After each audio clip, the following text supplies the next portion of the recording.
N'est donc plus à démontrer. Beaucoup de nouvelles routes ont été ouvertes cette année encore, aussi bien à Lomé que dans les grandes villes de l'intérieur. Nos questions vont donc être axées sur la qualité des travaux et les mesures envisagées afin d'éviter la détérioration de ces ouvrages. Et c'est le ministre des Travaux publics et des Transports, M. Nissa Ounofam, qui est notre prochain invité. Mais avant son arrivée, nous allons suivre le sujet qui a été réalisé à cet effet. C'est un reportage que nous allons vous proposer. 2014 pourrait être dénommé l'année des grands chantiers au Togo, avec des infrastructures routières qui donnent un nouveau visage à la ville. Les travaux du grand contournement de Lomé sont totalement achevés. Le boulevard Aplao-Port avec Pozo Vikondi est déjà mis en circulation. Sur la nationale numéro 1, le dédoublement sur le tronçon Golf Club Toglekope est presque fini. De la lagune à la Colombe de la Paix, la route est totalement réhabilitée, ce qui facilite encore plus la circulation aux usagers. Autres grands travaux sont en cours d'exécution pour permettre la liaison des différentes villes à Lomé, la capitale. Déjà, en début d'année, ont été lancés les travaux d'aménagement et de bitumage du tronçon Lomé-Vaughan-Anfoin, long de 61 km. Dans l'espace CEDEAO, tous les moyens sont mis en œuvre pour permettre la libre circulation des personnes et des biens. Dans le cadre de cette politique sous-régionale, les présidents Foriso Zimna Singbe du Togo et son homologue John Drama Mahama du Ghana ont procédé à l'inauguration du poste juste apposé de Nouépé le 3 novembre dernier. Dans le secteur aérien, une nouvelle aérogare est en construction pour moderniser et sécuriser l'aéroport international à Niassingbe et Adéman. Les travaux de modernisation de l'aéroport international de Niamtougou sont également en cours d'exécution. L'année 2014 est marquée par l'inauguration en octobre dernier du 3e quai. Le chef de l'État et ses homologues du Bénin et du Niger ont solennellement lancé les activités sur ce quai qui fait désormais du port autonome de Lomé l'un des ports les plus modernes de la sous-région ouest-africaine. La darse de Lomé Conteneur Terminal, LCT, long de 1050 mètres, est totalement achevée. Le transbordement est désormais possible et justement, Lomé a accueilli le 6 décembre dernier son premier gros navire, le DS National Monrovia, long de 304 mètres, qui jusque-là n'arrivait à accoster qu'en Afrique du Sud. Le 26 avril dernier, le président de la République a procédé à l'inauguration du Blue Line, ce qui va permettre la reprise des activités dans le secteur ferroviaire. Le projet de réhabilitation, de modernisation et d'interconnexion du réseau ferroviaire est lancé et l'embranchement ferroviaire à Togo-Ghana, ligne Ouassem, a été inauguré. Le gouvernement met tout en œuvre pour permettre aux commerçants des grands marchés d'Adaoulato et de Kara, victimes de sinistres en janvier 2013, de réaliser leurs affaires en toute quiétude. Les maquettes pour la construction des nouveaux marchés sont déjà réalisées et les travaux devront bientôt commencer. Le marché de Kara sera reconstruit sur le terrain de Lama et celui de Lomé à l'endroit même où le bâtiment sinistré a été démoli. Au-delà de toutes ces réalisations, le gouvernement ne baisse pas les bras. D'autres projets viennent d'être lancés au cours de ce mois de décembre pour faciliter davantage la circulation dans la ville de Lomé. L'avenue de la Victoire, l'avenue Augustino de Souza et le boulevard des Armées seront donc réhabilités d'ici à fin 2015 pour le bonheur des populations togolaises. Vous avez reconnu la voix de Carmen Madiakapo, un dossier réalisé avec la collaboration d'Antoinette Romaovovo, Medina Bacha-Salami et Sonia Aminiko. Le ministre Nissa Ounofam est avec nous. Bonsoir, monsieur le ministre. Bonsoir. Alors, j'évoquais tout à l'heure la qualité des travaux qui sont réalisés. Il y en a eu beaucoup. On ne va pas les citer toutes ces routes. Alors, parlons donc de la qualité. Quelle garantie avons-nous que ces infrastructures réalisées répondent aux normes requises? Oui, vous savez, aujourd'hui, dans le cadre de la mise en œuvre de ce programme d'infrastructures routières et des autres infrastructures aéroportuaires et maritimes, nous évoluons dans un cadre harmonisé de l'UEMOA.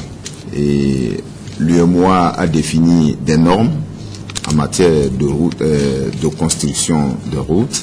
Donc, nous respectons ces normes et sur le plan international, quand vous prenez les travaux maritimes comme la construction du terminal à conteneurs avec la réalisation du 3e quai ou le terminal à conteneurs pour le transbordement avec le partenaire MSC, Bolloré et MSC. Vous savez, ce sont de grands groupes qui évoluent, qui sont dans le monde entier et qui ont leurs normes. Donc, nous pouvons vous assurer que la garantie est là et que ces travaux se déroulent donc conformément aux normes internationales. Le vendredi 26 décembre dernier est entrée en vigueur au Togo une mesure assez importante que vous avez prise. Il s'agit du contrôle du rétablissement ou même c'est une nouvelle mesure du contrôle des poids lourds à l'essieu. Alors, à quoi répond cette décision? Oui, vous savez, aujourd'hui, l'État est en train de déployer beaucoup de ressources pour construire les routes. Et il faut penser à l'avenir de ces routes. Jusqu'à aujourd'hui, nous avons laissé passer beaucoup de choses en ce qui concerne le comportement des transporteurs, des routiers. Et chaque année, l'État est obligé, parallèlement aux investissements qu'il réalise, de mettre beaucoup de ressources dans l'entretien routier. Et vous savez aussi que les ressources que nous utilisons, ce sont les ressources internes. Donc, nous sommes tous contribuables. Et nous avons aussi l'appui des partenaires, de nos bailleurs, qui nous consentent des ressources sous forme d'emprunt. Et c'est de gros montants. Nous n'avons pas trop de temps pour donner les chiffres ici. Mais chaque année, depuis 2010, il nous faut en moyenne 40 milliards de francs CFA pour maintenir ces routes-là en état de praticabilité normale. Alors, nous pensons qu'aujourd'hui, il est temps de protéger ces routes-là. L'UEMOA a défini un règlement que nous appelons le règlement 14, qui fait obligation à tous les pays membres d'adopter des mesures de protection de leurs routes. Et c'est cette mesure que nous venons de mettre en place dans notre pays. Il y a 3 composantes de mesures. Il y a le contrôle du gabarit, le contrôle de la charge à l'essieu et le contrôle du poids. Donc nous venons de mettre en place un poste de pesage au niveau d'Atakpamé à la sortie nord de cette ville à 14 km, plus précisément dans la localité qui s'appelle Djereouye. Donc un poste de pesage qui dès aujourd'hui est en activité. Donc tous ceux qui seront hors normes, c'est-à-dire hors gabarit, mal chargés à l'essieu ou en surcharge, se verront frappés de pénalités, d'amendes très lourdes.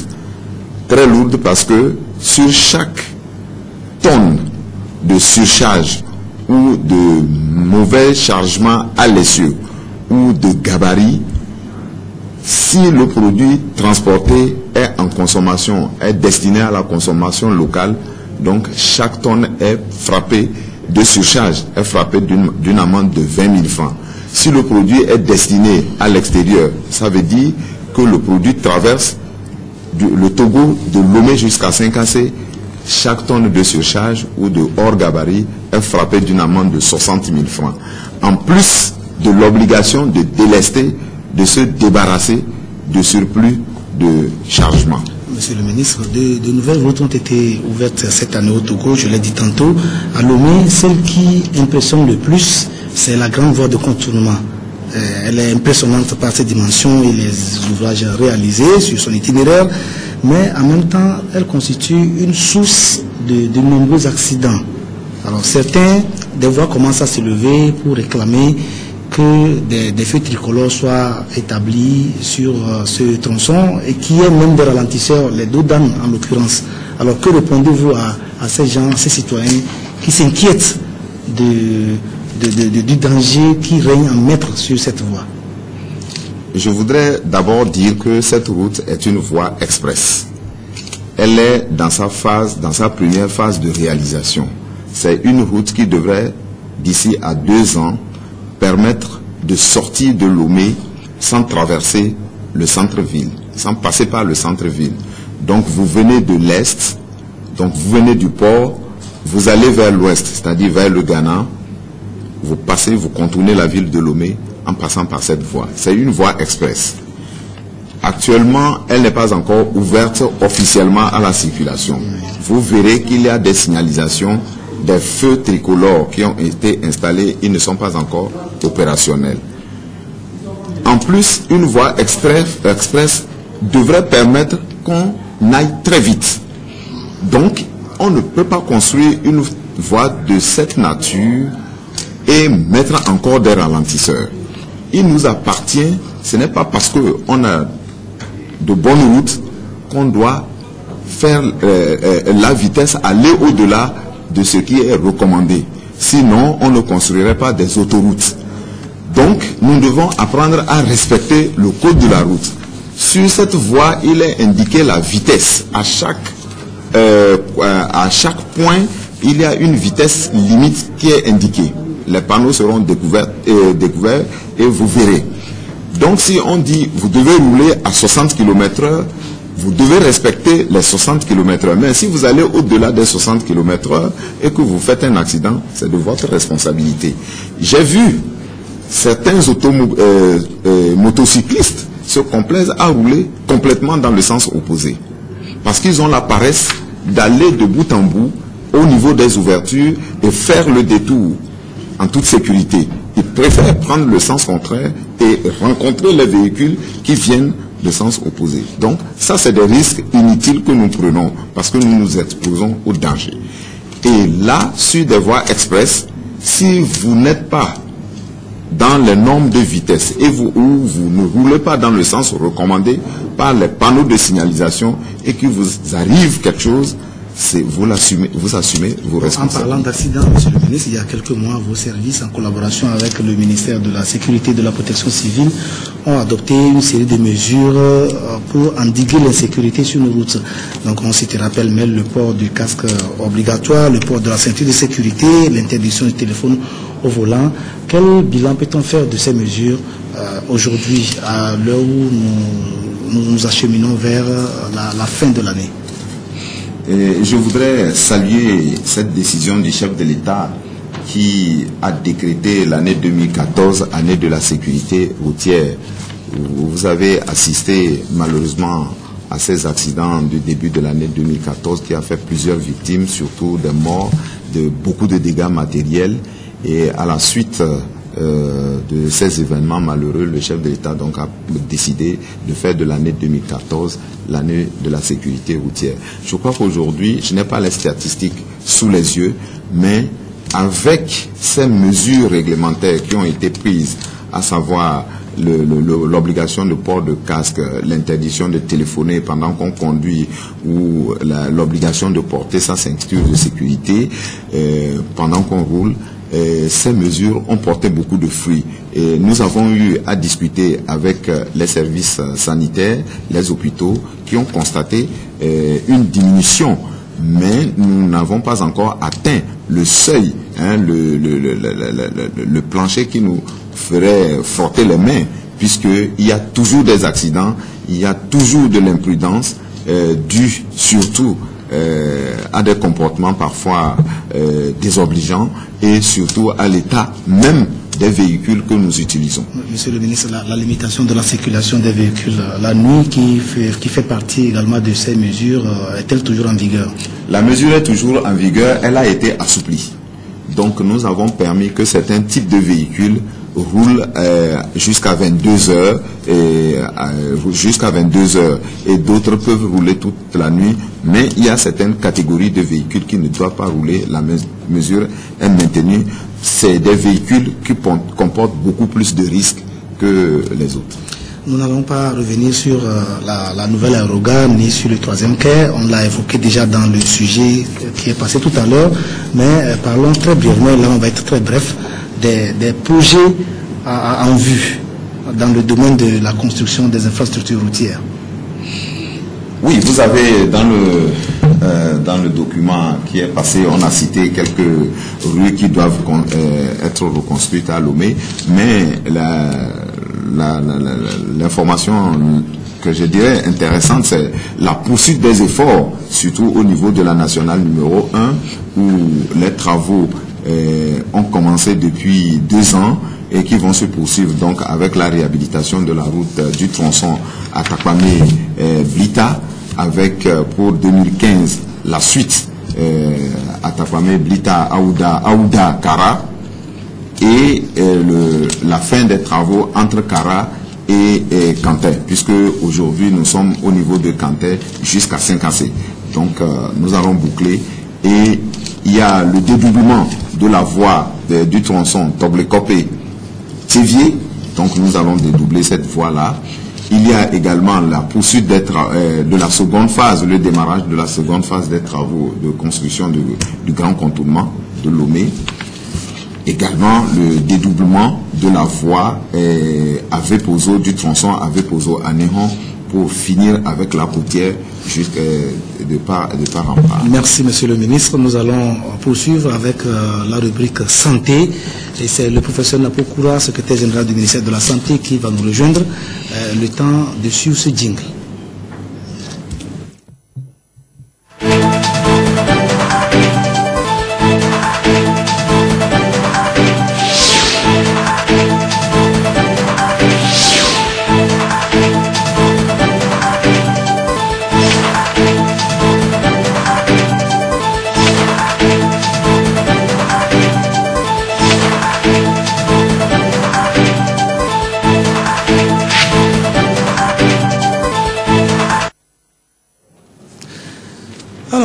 Pour cette année 2014, l'événement qui a tenu les Togolais en haleine et qui a fait peur, qui a failli semer la panique dans le pays, c'est l'épidémie à virus Ebola qui s'est déclarée en Guinée-Conakry, puis s'est propagée dans les pays voisins, le Libéria et la Sierra Leone. Avec le professeur Napokoura, nous allons faire le point sur la situation au Togo et puis dans ces pays. Alors, quelles sont les nouvelles du front anti-Ebola au Togo? Est-ce que l'état d'alerte qui a été décrété est toujours en vigueur? Merci beaucoup de nous donner l'opportunité de parler de cette question qui préoccupe au plus haut niveau les autorités togolaises. L'état d'alerte qui a été décrété dans la lutte contre la maladie à virus Ebola reste intact. Nous avons dit tolérance zéro et nous sommes toujours dans le processus de préparation à la riposte en même temps que nous restons dans la prévention et la sensibilisation. Donc nous sommes toujours dans la même dynamique par rapport à cette lutte contre la maladie à virus. Est-ce que vous suivez l'évolution de l'épidémie dans les pays touchés, ceux que je viens de citer, le Libéria, la Sierra Leone, la Guinée-Conakry? Oui, l'évolution dans ces 3 pays qui constituent un peu l'épicentre de l'épidémie est aujourd'hui de plus en plus favorable. C'est-à-dire que nous sommes passés dans les mois d'avril-mai à un taux de mortalité qui avoisinait les 70-80%, et aujourd'hui nous sommes à peu près autour de 38% de taux de létalité par rapport aux patients qui ont été atteints de la maladie à virus Ebola. Ça veut dire que les mesures qui sont mises en place dans ces pays donnent des résultats. Ça veut dire aussi que les populations sont de plus en plus sensibilisées, mais aussi, surtout, la mobilisation générale qui a été faite au niveau des partenaires, mais aussi de toute la communauté internationale. Cette mobilisation générale commence également à donner de très bons résultats. Toujours pas de cas enregistrés au Togo, mais il y a eu quelques alertes, notamment le cas de ce jeune Togolais qui est rentré du Mali pour décéder à Lomé quelques heures à peine après avoir franchi nos frontières. Et on a confirmé que ce n'était pas un cas, il n'est pas mort du virus Ebola. Mais ce qui a quelque peu inquiété les Togolais, c'est le temps qui a été mis pour nous donner confirmation, pour procéder au test. 48 heures. Cela a quelque peu inquiété quand on sait que dans certains pays, il faut tout juste quelques minutes pour procéder au test et avoir les résultats. Est-ce que cela veut dire que on tarde à installer un laboratoire au Togo qui permette de procéder aux tests rapides? C'est vrai, le Togo ne dispose pas à l'heure actuelle d'un laboratoire de niveau P3 ou P4 pour la réalisation, la confirmation du test de la maladie à virus Ebola. Et l'Organisation mondiale de la santé met en place souvent ces laboratoires dans des pays qui sont touchés par la maladie et qui n'en disposaient pas, ou alors des pays qui étaient à un certain niveau de ces laboratoires peuvent réaliser ces examens. Nous n'avons pas de laboratoire pour réaliser les tests de confirmation de la maladie à virus Ebola. Mais nous avons un dispositif qui nous permet en 24 heures ou 48 heures de pouvoir avoir confirmation de ces résultats. Nous avons des accords avec un laboratoire qui se situe à Accra et qui fait des examens de niveau P3 et lorsque le prélèvement est acheminé le même jour sur Accra, en 24 heures, il nous donne les résultats. Nous avons également la possibilité de faire ces examens au niveau d'un laboratoire qui se situe à Lagos, au Nigeria. Donc la distance est un peu plus grande et il faut passer 2 frontières, mais nous avons surtout des accords avec le laboratoire de l'Institut Mérieux qui est à Lyon, en France, mais là aussi, il faut tomber sur un vol. On sait qu'il n'y a pas de vol tous les jours entre Lomé et Paris, donc il faut tomber sur un jour où il y a un vol et qui accepte de prendre ce type de prélèvements qui sont des prélèvements sécurisés. Nous avons toujours fait 2 types de tests, un test avec le laboratoire d'Accra qui nous permet d'avoir le résultat en 24-48 heures et un test que nous envoyons au laboratoire de Lyon qui est de niveau P4, donc un niveau de sensibilité encore plus grande et souvent nous avons ces résultats en 72 heures. C'est ce que nous pouvons faire de mieux actuellement en attendant qu'un laboratoire de ce niveau puisse être installé au Togo. Le chef de l'État togolais, Faure Gnassingbé, a été désigné par ses pairs pour assurer la coordination de la riposte à l'épidémie à virus Ebola. Qu'est-ce qui est fait actuellement au Togo dans le cadre de cette nouvelle mission qui a été confiée au président de la République? Alors, c'est une mission de très haut niveau qui a été confiée par les pairs de la CEDEAO au chef de l'État pour la supervision de toutes les actions et de toutes les initiatives qui sont faites au niveau de la sous-région. Et cette mission de très haut niveau est faite en collaboration avec l'Organisation ouest-africaine de la santé, qui est la partie santé de la CEDEAO, et la feuille de route qui a été confiée au chef de l'État par la CEDEAO et l'Organisation ouest-africaine de la santé se déroule normalement comme prévu par cette feuille de route. Et donc cette mission de supervision de l'action dans les différents pays, aussi bien les pays touchés que les pays en préparation à la riposte qui ne sont pas encore touchés, cette mission se déroule selon la feuille de route qui a été confiée par la CEDEAO. Il n'y a pas que l'épidémie à virus Ebola, il y a aussi le VIH-Sida. Et à ce niveau, les efforts se poursuivent et il semble que la situation se soit stabilisée au Togo. Les résultats que nous avons par rapport à la lutte contre le VIH-Sida sont très très encourageants et le taux de nouvelles infections a été divisé par 3 et surtout on a pu enrôler également de nouveaux patients qui sont sous ARV lorsqu'on sait que la prise en charge thérapeutique du VIH-Sida est gratuite lorsque les personnes sont enrôlées dans la chaîne et donc le nombre de patients qui sont enrôlés également a beaucoup évolué et a été multiplié par 3. Et donc on peut dire que par rapport à la lutte contre le VIH-Sida, beaucoup d'efforts sont faits et il faut souligner que ces efforts-là sont de l'action du gouvernement du pays qui met en place la gratuité des ARV, mais aussi il y a toute une chaîne d'actions qui doivent être menées depuis le suivi biologique, le test de dépistage gratuit et volontaire, et qui sont également possibles parce que le Fonds mondial de lutte contre le VIH, le paludisme et la tuberculose met d'importantes ressources à la disposition du programme national de lutte contre le VIH. Monsieur Napokoura, la semaine dernière, l'association des sages-femmes du Togo s'est penchée sur un rapport faisant état de ce que la mortalité maternelle et la morbidité néonatale reste un fléau encore persistant dans nos pays et notamment au Togo.